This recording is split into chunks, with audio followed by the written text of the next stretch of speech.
All right, so for tonight's piece, you will need a 5x7 sheet of paper.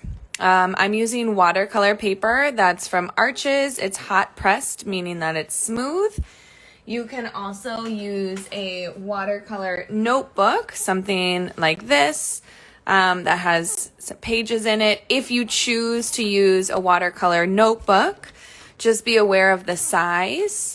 So you might need to cut your pages in half. You can always do a larger illustration, but remember that your paint might be drying slightly faster since you're using a larger space, a larger paper. So just keep that in mind. I'm using 5x7, like I said. You'll need a pencil and an eraser. Of course, you'll need your watercolors. Tonight's colors that we are going to use, I'm using a Undersea Green by Daniel Smith. I'll show you how to make that color if you yourself do not have that color. And then I'm also using a turquoise, which can easily be mixed as well with blue and green. I'm using a purple for the pot, another turquoise for the base, and a little bit of magenta for the heart. As always, you'll need a cup of water and a towel. Oops, sorry about that. And a towel to dry off your brush. My brush that I'm going to be using tonight is, of course, the same brush I usually always use, a Silver Limited Black Velvet round size 6. Any round brush that you have, size 2, 4, 6 will work for this painting tonight. So you can keep that on the side and take out your pencil. We'll start by sketching the plant. So, as always, we're going to start by using an extra sheet of paper to draw our lines at the bottom. For this quote, I am going to need 2 lines. I'm going to draw these down here quickly.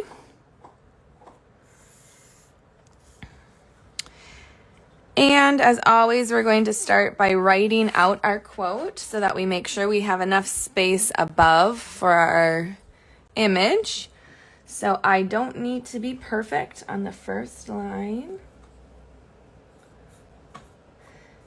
And as you're writing out this mantra, I'll kind of explain why I chose this quote for the Monstera leaves. So Monstera leaves that are variegated, meaning they have spots on them, either spots or stripes that are devoid of color, or sometimes have a different color such as pink. Variegated Monstera plants are actually more expensive than regular Monstera plants. And the variegation of the leaves is actually caused by a cellular mutation. So a mutation in their cells that creates the variegation. And so I decided to use this quote that I don't need to be perfect. My flaws are beautiful too, because something as simple as a genetic mutation in a Monstera leaf means that it costs that much more for the consumer to purchase because they consider it to be even more beautiful. And so we're going to use that quote to remind us throughout the week that we also don't have to be perfect, and that even our mistakes can teach us things, and our flaws can be beautiful too. We just have to look a little bit closer to see that beauty. All right, so I have my quote here. Now I'm going to start, as always, by starting with the base of the floor. So I'm going to have my floor about here. I'm going to start with my pot. You can draw any type of pot that you would like. Mine's going to be about this wide. So my lines on the side are going to be slightly angled in and downward. I have a slightly rounded base and a slightly rounded top. And I'm going to connect this top here and have a very compressed oval. If you want, you can make your pot come in and out. You can add all kinds of little details to it. I just decided to do a plain old pot. And now I'm going to start with my Monstera leaves. Now I did 4 leaves here. Tonight I'm only going to show this drawing or this painting with 3. Mainly because to do it with 4, you do have to wait a while for this leaf to be completely dry before you can paint the 4th leaf on top. If that's something you have time to do, you're more than welcome to do the 4 leaves. I'm going to stick to 3 just so that we have time and so I can show you everything. So my first step is to draw a stem coming out. I'm going to be drawing this Monstera leaf first, and this vein running through the Monstera leaf is going to actually continue through the stem. So it's going to have the same shape all the way through. So I'm going to continue to where the leaf is going to stop. And now I'm going to draw some guidelines. So I'm going to draw an oval-like guideline from the base of my leaf. It's going to be thicker on the top, and then it's going to be thinner at the bottom. Of course, these are just guidelines, so I can make it smaller or larger if I need to. Now that I have the guidelines, now I can start with the shape of the Monstera leaf. So at the base where the vein and the stem meet, I'm going to actually turn it like this, twist it like this so you can see it a little bit better. At this base, I'm going to make a little smiley face. That's where it's going to be connecting. And I'm going to come out and round out those corners here. Once I'm done with the smiley face here, now I'm going to be coming out here, and each leaf, if you can, I'll show you on here. I'm going to have these segments cut out. So I'm going to have about 4 segments cut out on each side, and they can vary in length. Some will be cut out and go in further. Some will go in shorter until I'm at the very, very tip top. So we'll do that here. Let me make sure it's in the center. So I'm going to come out, down a little bit, make my cut in, come back out, slide down. This is why we have this shape around the edge so that we can kind of mimic this shape. Make another cut in, slice in, come out. Now you notice that these slices aren't going to be uniform. Come down, slice in, and now I'm at the end. Okay, they do not need to be perfect. They actually shouldn't be perfect, or otherwise it's going to not look like a Monstera leaf. Now I'm going to come to the other side. Slightly mimic this shape.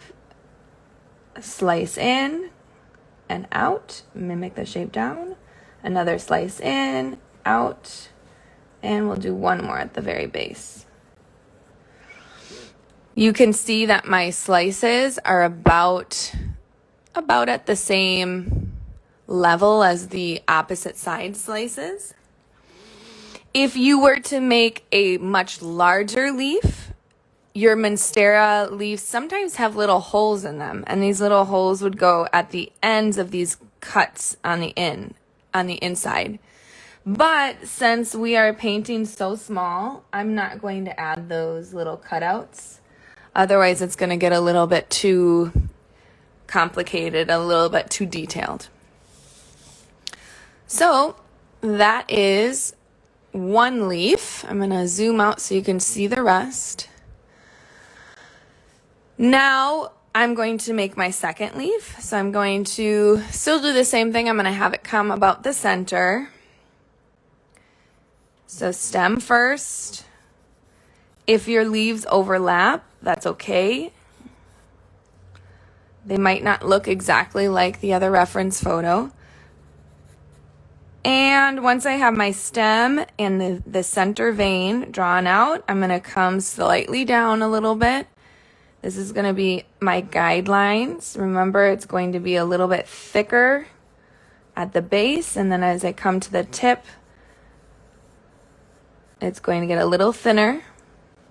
Almost like you were drawing a spade from a playing card. Now that we have the general outline, I'm going to flip it around just so it's easier. You can draw it from right side up if you'd like.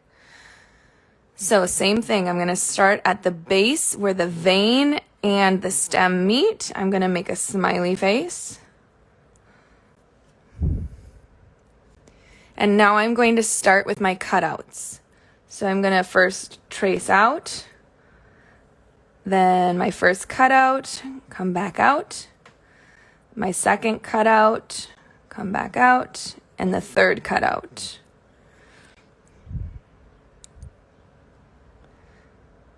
Move on to the next side, trace this outside form that I have, make one cutout, come on out, down a little bit, another cutout to the center, trace another cutout, and I might just add another little cutout at the bottom.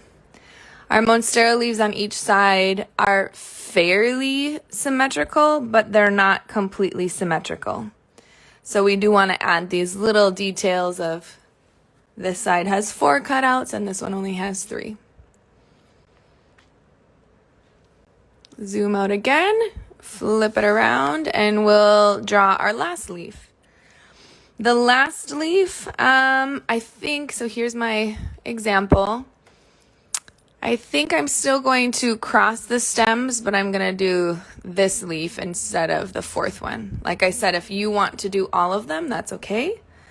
Same thing, I'm going to start with my stem. Maybe it'll cross some of these stems here. I'll have the stem come out as far as the leaf is going to go. Come back in, figure out where my leaf will start. And now I'm going to make the overall shape thicker at the top, thinner at the base.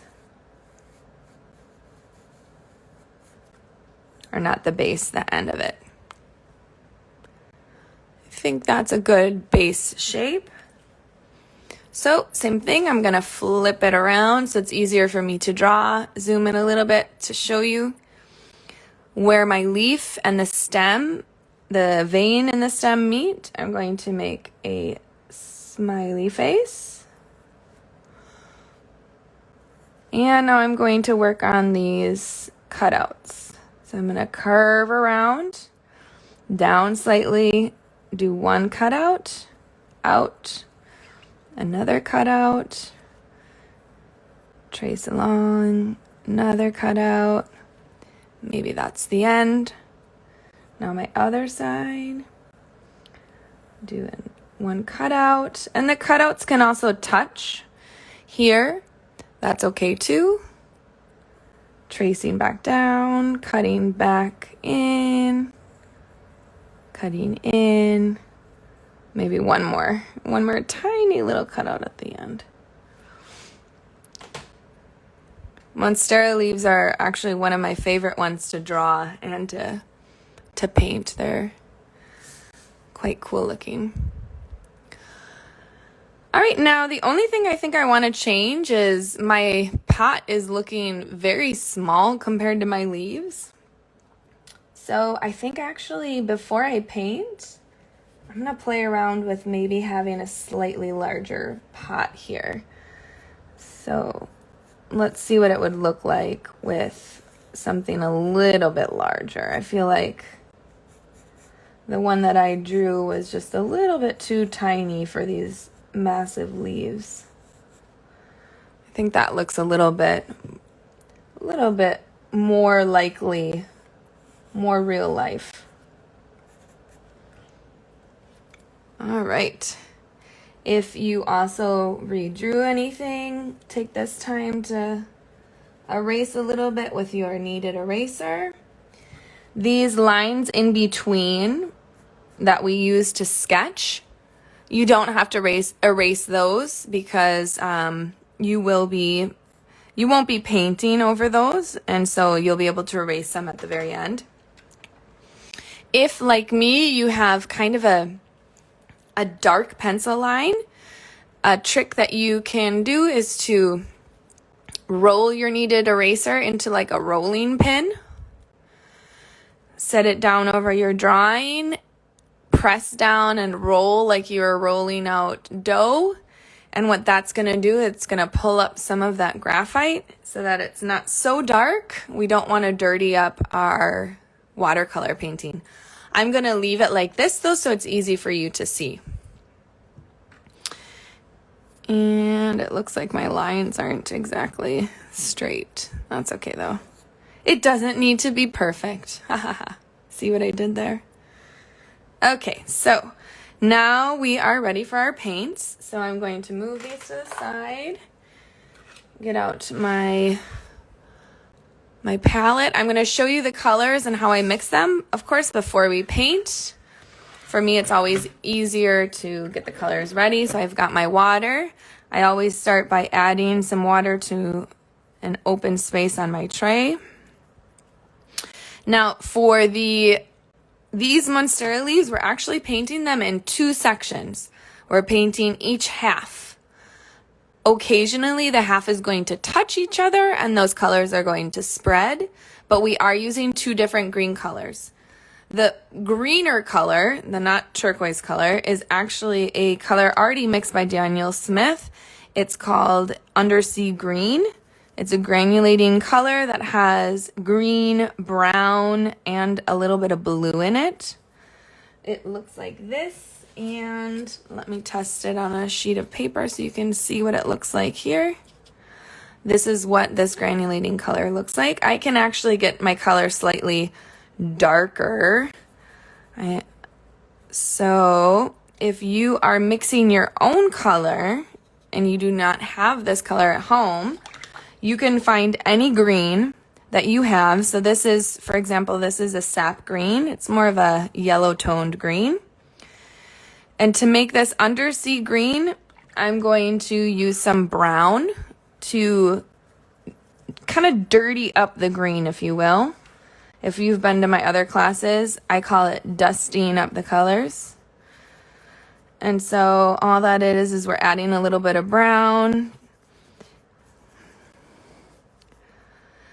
Now there is a little hint of blue in there, so just the slightest hint of blue, and you're gonna turn sap green and brown more or less into this undersea green. It isn't going to granulate the same way, meaning that those colors might not separate. I don't know, who knows, maybe they will. I need to look on a tube of Daniel Smith. They do tell you exactly which colors are added in there to make your own. All right, so we have this green together. My next step is to have the turquoise all ready to go. So I'm going to use a different spot in my well. Actually, I'm going to just take this color off because I need this space. So same thing. I'm going to add some water first. And now to make my turquoise, any turquoise that you make is always a mix of blue and green. So I have here, this is phthalo blue. This is also a Daniel Smith color. Whatever brand you have though will work. And then we're going to add a green. So this is, again, my sap green. You can vary what type of turquoise you want. I think I want mine a little bit more blue than green. So I'm going to add a little bit more blue. Since I'm kind of browning up my colors, I'm going to add in a little touch of brown as well, just to dusty the color up so it isn't so bright. Otherwise, that's a pretty bright turquoise. And as always, I'm going to take a little scrap sheet of watercolor paper and test my color. See if that's about the same color that I want. I think that's probably good. Let me hold it up and show it to you again. Here's that turquoise, phthalo blue, sap green, and a little bit of brown. The brown that I'm using is called Piemontite Genuine. It's also a granulating color, meaning that those pigments, the pigments are actually going to separate. I like that in my paintings. Some people do not like granulating colors. That's okay.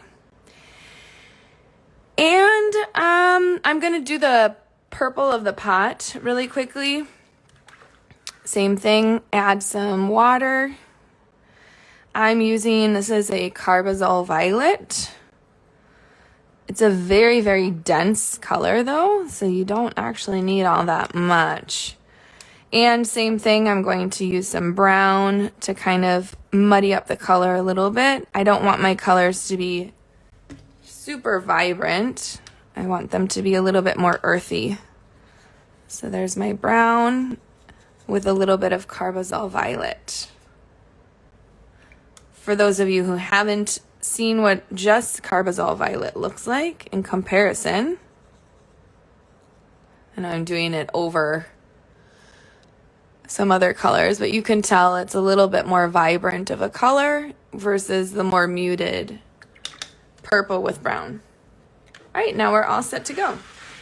So let me grab this here, move this around a little bit. All right, we are going to use a technique that I like to use quite a bit. Well, actually, we're going to use two different techniques. One is for the turquoise. We'll actually start with the turquoise, I think. Actually, no, we'll start with the, we'll start with the turquoise. So with the turquoise here, we're going to paint wet on dry, meaning we have a wet brush, we're painting on dry paper, and then we're going to take water and we're going to pool water in the center, dry off our brush, and then lift some of that paint from the center. And what's going to happen is you're going to see almost like an outline that's being formed on these leaves where it's lighter in the center and darker on the edges. So that's what we're going to do now. So you can choose either half of your leaf that you want to paint. I'm going to be turning my paper slightly just so that it's easier for me to paint. I don't know why, but for me, having the stem this way is always easier to paint. So I'm going to load up my brush with that turquoise. I have quite a bit of turquoise here. And I'm going to paint one side of this leaf. Remember that we do have to work slightly fast, but I'm also pooling up my watercolors here. I don't want the watercolor to dry.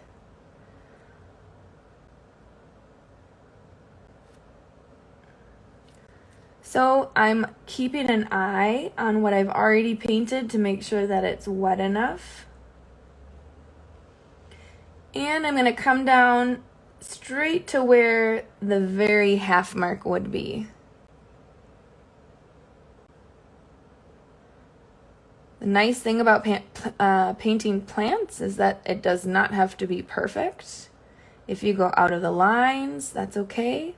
So everything here is still very wet. You can see that it's still pretty wet. Now I'm going to clean my brush and I'm going to take some water. And first I'm going to drop water into the center here to push the water and push the pigment to the edges. So here I'm dropping water closest to the vein. Now this only works if everything here is wet. Then I'm going to dry off my brush. I know it seems like it's counterintuitive to drop water and then take some away, but that's what I'm going to do. I'm going to pull some of this pigment away from near the vein. I'm not going to go towards the edges. I want that pigment at the edge, but I'm just going to pull some away from the center vein. And what you're going to see at home, you can still see it here. It's just a little bit more difficult to see with the light here. But what you're going to see at home is that, no, that doesn't help, is you'll see this gradation automatically happen where it's lighter here and it's darker at the edges without us having to do multiple layers. If you can't see this graduation of color, you can add a few more dots of water and then do that again. Clean your brush, lift some of that water and pigment from the vein, the central vein. Okay, we're going to move on to the next leaf and we're going to do the exact same thing. Wet on dry first, only on half. I would suggest that you can keep the same half. I guess you can see also what it's like if you wanted to do this on the turquoise on the other half of the Monstera leaf. I would work in segments if I were you, instead of following this line all the way down. I'm going to work in segments, making sure that when I dot like this, every time that I dot, I'm leaving pigment on the paper. I want the paper to be wet. I don't want to see any brush marks, and I want it to stay wet long enough that so I can drop more water on top.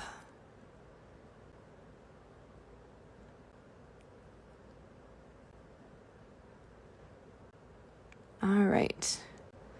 I can tell with my brush that these areas up here have not dried yet. Sometimes I go back a second time just to re-wet and make sure that they haven't dried yet. Okay, then same thing. Clean my brush. With that same water, I'm going to take and drop water at the center of the leaf.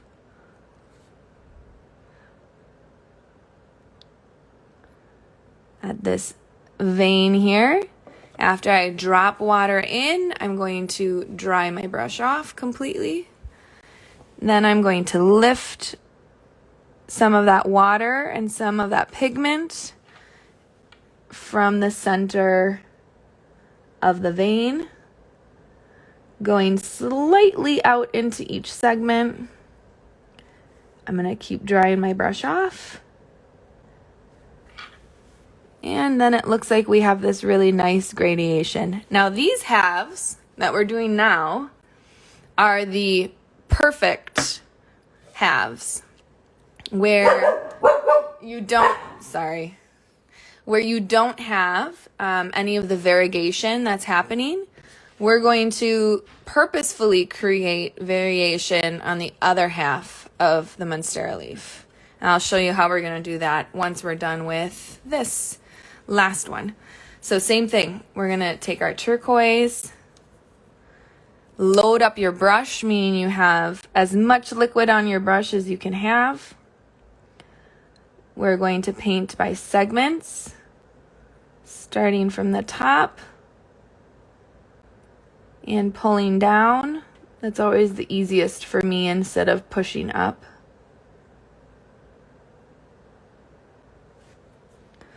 And grab a little bit more pigment.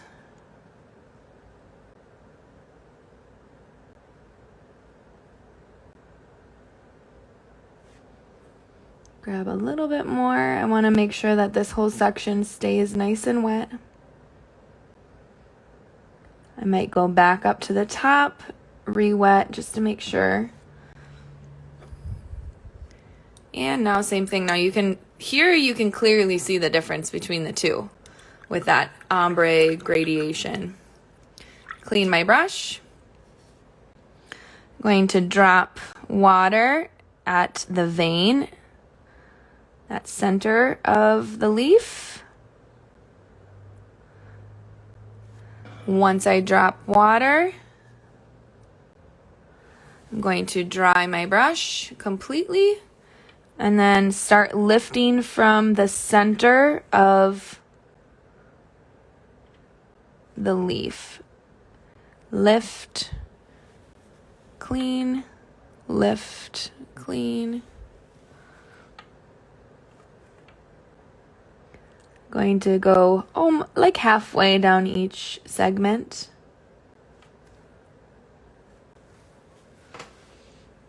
And there we have that half. Oh, I got some paint there. So what I like to do sometimes if I have paint that I have accidentally gotten in the middle of my painting, I'll try using some clean water. Let me use a different brush. Sometimes I'll use a thicker brush, something that I can scrub with. I'll wet the brush, try scrubbing it as much as I can, see if it'll come away. It's mostly coming away. And then I'll try to take a clean part of my rag and dab it off as much as I can, and I repeat that process until it's clean. All right, so I want these leaves to dry just a little bit, so we're going to do the base coat on our pot. So I'm choosing to do a purple. If you choose a different color, that's okay too. So I'm just going to re-wet what I already mixed. We're just doing a regular wet on dry, where I have a wet brush and dry paper. This is just the first layer. We're going to do another layer on top of this, so this layer does not have to, well, we want it to be as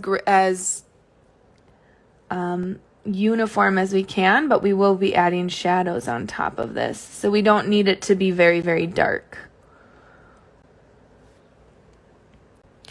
I'm not going to do the top though, because I still am needing to do these veins, which actually we can do right now.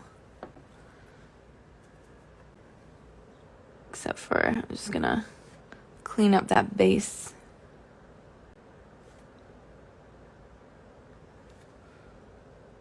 All right.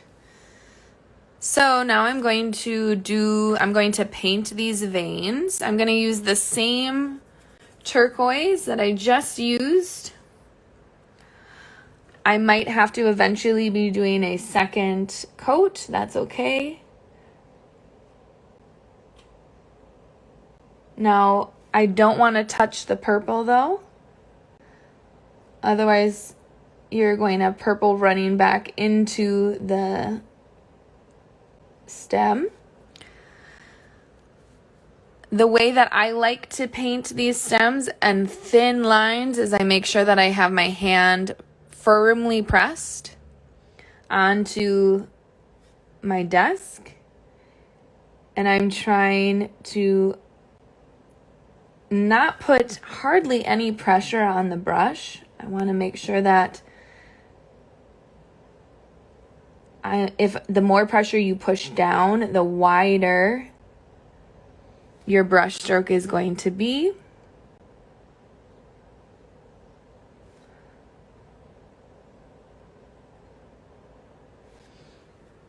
And now this last one.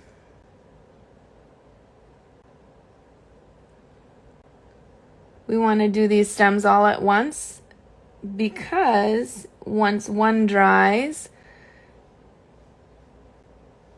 and if we were to want to crisscross them after one of them dries, we might end up getting a little bit of backwash instead of it being uniform. Oops, and I accidentally touched that purple. That's okay. It'll be kind of a cool little detail. All right, so now I have the base layer of part of the leaves. Half of the leaves, I have the base of the pot. And now we're going to move on to the second half of the leaf. Now this is the part that we're going to add the variegation. And all we're going to be doing to add this variegation is we're going to force make blooms. So blooms happen, of course, when you have a wet layer of paint that is starting to dry, and then we add water on top. Now remember, for the first half, the turquoise half that we did, we added water when it was still very wet. Remember, we went back and we checked to make sure that each segment was wet. When it's still wet, when you add water, the water is going to expand through every single part that's wet enough. As soon as it starts drying, you'll notice that these edges have already dried, and so the wet drops can't expand all the way to the edge anymore, and so they create these cool little things called blooms that are almost like starbursts, fireworks within the paint. And so that's what we want to try to do on purpose, because those little mistakes, those little imperfections is what makes it really pretty. We're going to do that with our undersea green. Remember, that was our green that we added brown to and just a little tiny touch of blue. Here's my undersea green. So we're going to have, I'm going to add a little bit more undersea green there. I want it just slightly darker. You'll see how dark it is as soon as I start painting. So I don't want to have as much water as I had for my turquoise. I do want to try to leave a slight sliver of white in between to look like the vein. I'm going to try my best to leave that little sliver of white. If that's something that looks good to you as well. Let me zoom in. Okay, so same thing. I'm going to do a wet on dry layer. So this is about how dark my green is. I do want it fairly dark, so fairly concentrated of pigment. The reason being is if you don't have enough pigment and then you try to make a bloom, your bloom isn't very pronounced. So I'm still going to try to keep that little sliver of white until the very end, and then I'm going to connect the two halves. All right, now this first turquoise half that we did, this is the time that we added those drops of water. But we don't want to do that this time. This time we want to let this dry just enough so that it's not completely dry, but that it's this semi-dry. So while I let this dry just a little bit, well, and actually I do have a fan in my room, so here I'm going to pick it up and I'm going to look to see about how wet it is. I'm looking to see, is the paint moving as I am lifting my paper? I'm going to see how glossy it is. And it's definitely starting to dry already. So I think I'm going to wait instead of start this second one.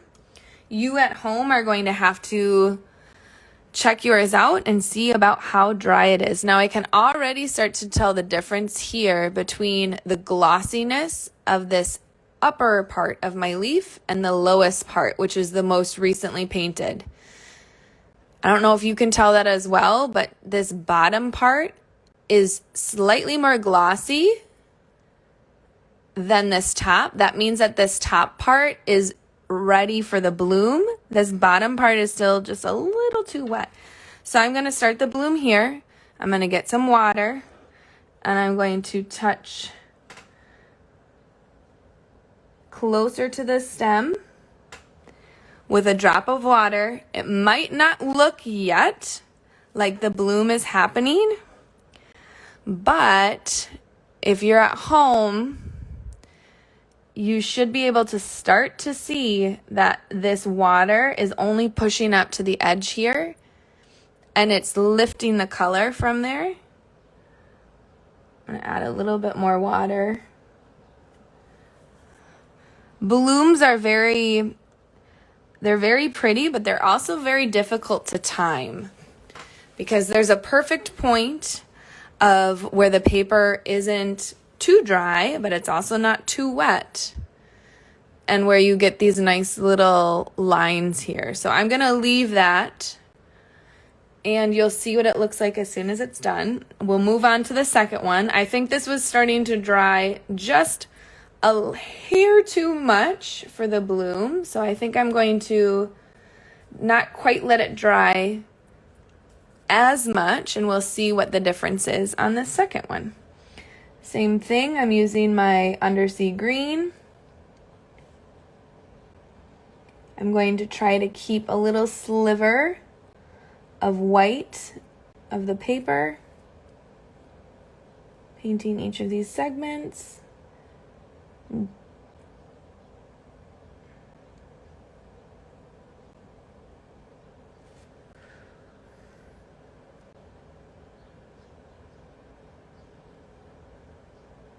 And once I get to the bottom, I'm going to close off that white sliver.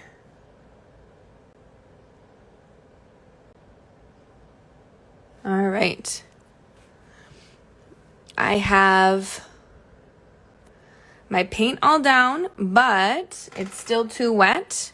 So I'm going to quickly do this next one while I'm letting that dry a little bit.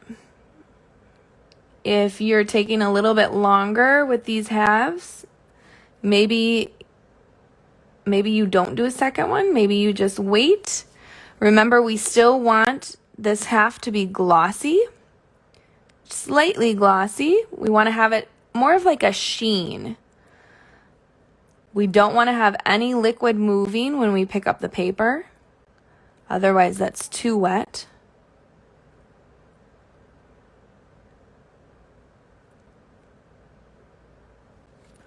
All right, so now that I finished this half, I'm going to pick it up and I'm going to look and see how this first leaf is looking. So you can see that the shine here is still very much so there. This is wetter than the first leaf when we started, but it's not as wet as this one on the right. You can tell it's a little bit darker of a wetness. I don't know if you can see that difference. It's very slight. This looks almost like it's bubbling a little bit more on the paper. This does not look like it's bubbling up as much. That's how you can tell the difference of wetness. So this is where I'm going to want to make my bloom. So I'm going to take water. I like making the bloom from the center out, but you can also make a bloom from the tip coming in. Now hopefully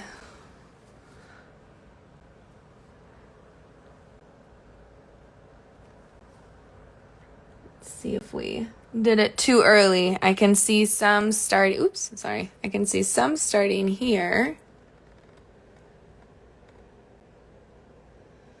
So where you see these little hard edges, that's where those blooms are. Same thing here, those little hard edges. I'm gonna wait for this new one. I have a feeling that this is still a little too wet. We'll pick it up and we'll see what. Yep, you can see just how wet it is, so it's just a little too wet. If we were to try with the bloom right now, I have a feeling it would end up looking a little bit more like this, where it just kind of incorporates with the water that's already there. As we're waiting, you can always continue working on the pot below. So I'm going to use the very same purple that I just used. I'm going to add a second layer on this left-hand side.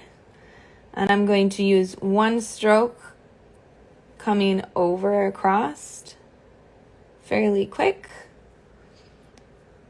I might have it just slightly more around the top. Maybe I'll drop in some darker pigment on this side. Basically, we're just trying to make it look a little bit more round.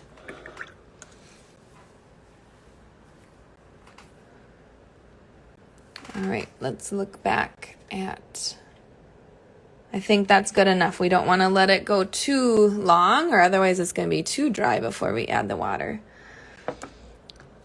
You should be able to see the difference. You can see how it's not as glossy. Same thing, we'll add a drop closer to the vein.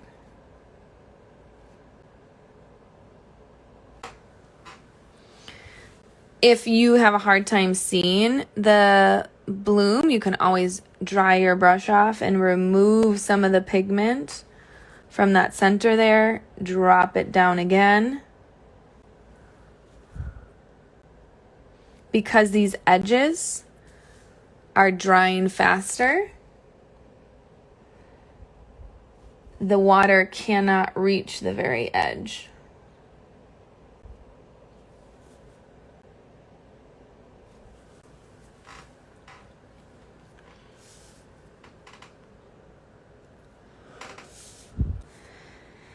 And if it's something that you can't see once it's dry, now you will be able to see blooms a lot better once your painting's already dry. But you're also more than welcome to do a second layer on these leaves. So if you were to do a second layer on this side, maybe you want to add blooms to both sides instead of just to one. I'm going to then just take a little bit more turquoise, and I'm going to add a little bit more turquoise towards the base of these stems. And a little bit where it's coming towards the pot, just to make it look a little bit more 3D. And now I'm going to work on the inside here of this pot. So I'm using my purple. I'm also going to keep a little bit of a white edge here. But I can go all the way up to my stems.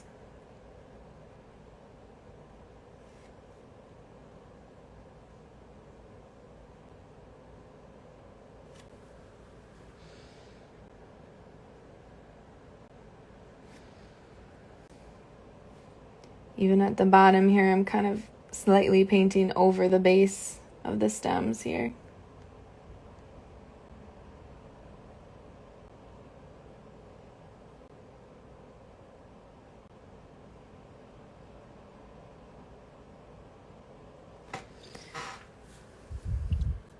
But just even having that little white lip there looks nice. So I think I will leave that like that. The floor that it's sitting on, I'm going to use my turquoise. If you wanted to use a different color though, you're more than welcome to use a different color if you wanted to add a few more colors in there. So I'm just wetting up my turquoise again. Same thing that I did here on the side of the pot. I'm going to try to use a single brush stroke here, coming up to the edge of the pot, single brush stroke on this other edge, and I might connect the floor here, but I'm not gonna worry about cleaning up these edges. It's kind of nice to see these rough edges here. But I can always add a few more drops of color on this upper edge here so that it's a little bit more dense of color towards the top, and then it gets a little bit lighter in color as you come down. It's going to make it look slightly more 3D. And then of course in my original I always add this little heart here. The little heart, if you've been in this class with me before, the little heart just is a reminder for me that my family and friends are always there to help me out and to remind me that I don't need to be perfect. So my heart, I'm using a magenta, and I'm mixing it, same thing, with a little bit of brown to kind of dirty that color up a little bit so that it's not so vibrant. You, of course, can add your heart wherever you'd like. You don't even have to add a heart if you don't want to. It looks a lot darker since it's wet. Remember that when it dries, it looks a lot lighter. And at the very, very end, we are going to write our mantra using a Micron pen. My Micron pen that I normally use is in my backpack right now. So this is a 08. Normally I use a 03, but that's okay. As the numbers go up in number, the tip becomes thicker. So this is a 08. And it's, as you can see, it's a fairly thick tip. Versus here's a 003. That's much, much, much thinner. So as the number goes down in size, of course it gets smaller. So we'll trace this out.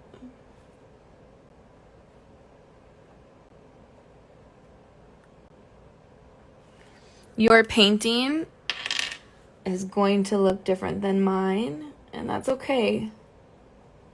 All of these techniques are all techniques that use lots of water to move around your page. And the funny thing about water is that it's hard to control. And we actually don't really want to control it for the blooms. That's the beauty of it, letting it do what it wants to do. So yours is going to look different, and that's okay.